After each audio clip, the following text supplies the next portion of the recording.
Kami iyong pangaralan upang aming matutuhan ang salitang bumubuhay. Sumainyo ang Panginoon. At sumaiyo rin. Ang mabuting balita ng Panginoon ayon kay San Mateo. Papuri sa iyo, Panginoon. Noong panahong iyon, sinabi ni Jesus sa mga tao, ang paghahari ng Diyos ay katulad din ng isang malaking lambat na inihagis sa dagat at nakahuli ng sari-saring isda. Nang mapuno ay hinila ito sa pampang at naupo ang mga tao upang pagbukod-bukirin ang mga isda.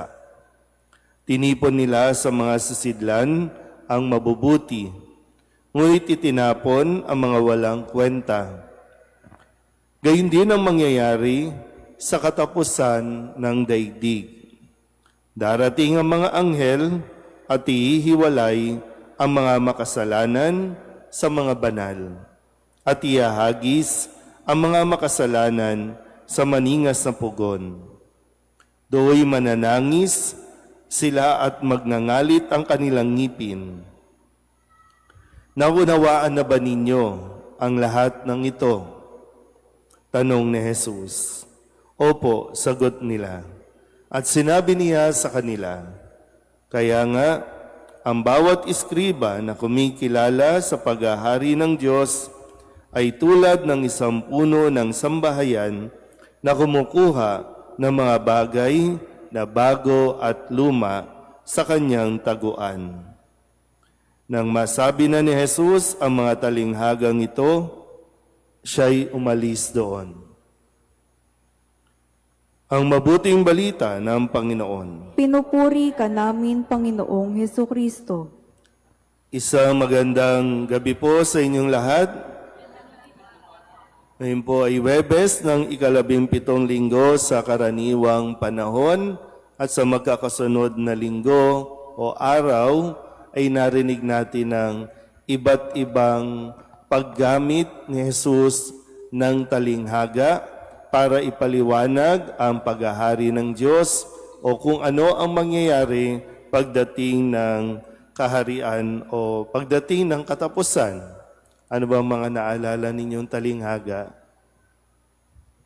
Isip nga, yung talinghaga ng mga hasik. No, naghasik ng binhi, may nahulog sa bato, daanan, dawagan, mabuting lupa. Ano pa? Uy. Ano pa? Kayamanang nakabaon. No? Sabi, ang kaharian ng Diyos ay katulad ng kayamanang natagpuan at ito ay kanyang yung lupa, no, binili. Ano pa? Perlas, no, katulad ng mamahaling perlas. So, kayamanan, ito ang pagpapaliwanag ni Jesus, no? Yung para maunawaan ng mga tao. Kaya nga ngayon, huling talinghaga ang ginagamit ni Jesus ay katulad ng malaking lambat. Bakit ko nasabing huli? Kaya nga sabi ni Kristo, naunawaan na ba ninyo ang lahat ng ito? So lahat ng pagpapaliwanag, inaasahan na inuunawa at iniintindi natin. Hindi nagkulang ng paliwanag, hindi nagkukulang ang Panginoon sa kanyang pagpapaalala. Sabihin niyo nga sa katabi ninyo, may katapusan ka rin. Yan, di ba? Kaya nga sabi ni Kristo, tinatanong niya, naunawaan niyo na ba? So ngayon, tatawa-tawa pa rin tayo. May katapusan nga ang lahat. Kahit, para bang alam nyo, lahat na ng pagpapaliwanag ni Jesus, bakit ayaw natin tanggapin? Ayaw niyong mawala sa mundong ito? Lahat nga may katapusan. Lahat magwawakas, lahat matatapos. Kahit gaano pa karami ng kuryente ng Meralco, may katapusan din yan. Lahat. Kaya nga sabi, di ba? So imagine ninyo ulit, ha? Kapag nanonood tayo ng TV o kaya nag-out of town kayo, kapag may mga mangingisda, pag naglalambat, di ba? Hagis, tapon. Pinipili ba nung lambat? Sino lang yung huhulihin? Wala. Lahat huli. Masama at mabuti. Kaya huwag niyo sasabihin, minsan kasi di ba sinasabi natin, ay yan, masamang damo yan, matagal yan mamatay. So pag namatay ng maaga, mabait. Kasi tayo, mahilig tayong manghusga. Tayo yung humahatol kung sino yung mabait, sino yung masama. Pero sa pagpapaliwanag ni Kristo, pagdating ng wakas, pagdating ng katapusan, lahat uulihin. Lahat kukunin.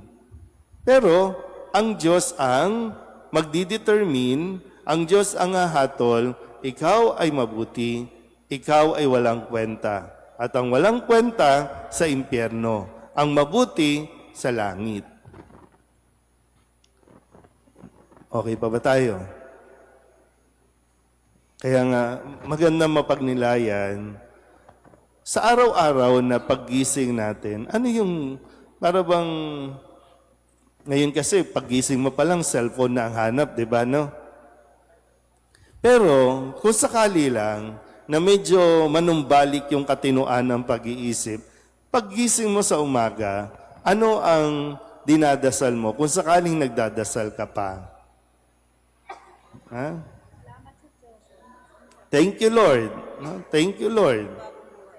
Pero merong mga tao, paggising pa lang, pagmulat pa lang, o kaya naman, pagpunta sa simbahan, pag magdadasal, ano ang dinadasal? Halimbawa kayo, anong dinadasal? Lord, mahabang buhay. Tama ba? Lord, magandang kalusugan. Huwag sana kami magkakasakit. Lord, maraming pera. Diba na? Ano ba? Lord, sana manalo ako sa kung ano mang gusto mong manalo sa buhay. Pero sumagi ba sa isip natin na bahagi, kung hindi man paggising, at least sa buong maghapon, na ang dasal natin, Lord, tulungan mo kong maging mabuti. Ha? Tulungan mo akong maging mabuti. Kasi ang bawat araw, tandaan nyo, no? Ang bawat araw ay isang pagkakataon na binibigay sa atin ng Diyos. Bago pa ihagis ang lambat, no? Bago pa tayo malambat, nawa nakapagdesisyon tayo na maging mabuti kaysa ang mamuhay sa kasamaan. Diba? Kasi kukunin tayo lahat. Pero hahatulan tayo. Kung tayo ba ay naging mabuti o tayo ay naging masama. Kaya hindi lang basta, Lord, mahabang buhay. Lord, magandang kalusugan. Kasi maraming ang mahaba ang buhay pero ewan ko, no, may mga tao nang nagdadasal na sana kunin na sila ni Lord. Di ba? Kung tayo, personal natin na pagsusuri. Pag humarap tayo sa Diyos, ano ba? Ano yung lumalabas sa ating bibig? Dinadasal ba natin at sinisikap? Kasi yung kahapon, tapos na yon. Kung naging mabuti o masama tayo kahapon, tapos na yon. Yung ngayon, paano ka nabuhay ngayon? Kasi kung ngayon, ang wakas ng panahon, dito tayo huhusgahan at hahatulan ng Diyos. So lahat may katapusan. Hindi ko alam po, no, kung dumadaan ba kayo dito sa gate ng Pampanga? Yan. Kung dumadaan kayo dyan, minsan isipin nyo rin, kailan kaya ako ibuburol dito? Maganda kasi di ba, minsan pag dumaan ka, may nakaburol. Meron dito sa kanan, meron dito sa kaliwa, na nagpapatunay lagi na hindi natin hawak ang oras. Di ba? Hindi natin hawak yung buhay natin at pag sinabi ng Diyos, tapos na, wakas na. Kaya dalas-dalasan yung pagdaan dyan, no? Para ma-remind tayo. Nung reality ito, ha? Pananampalataya natin ito. Na tayo ay may katapusan at haharap tayo sa Diyos. Sikapin natin, bawat araw, magdesisyon na maging mabuti. Amen.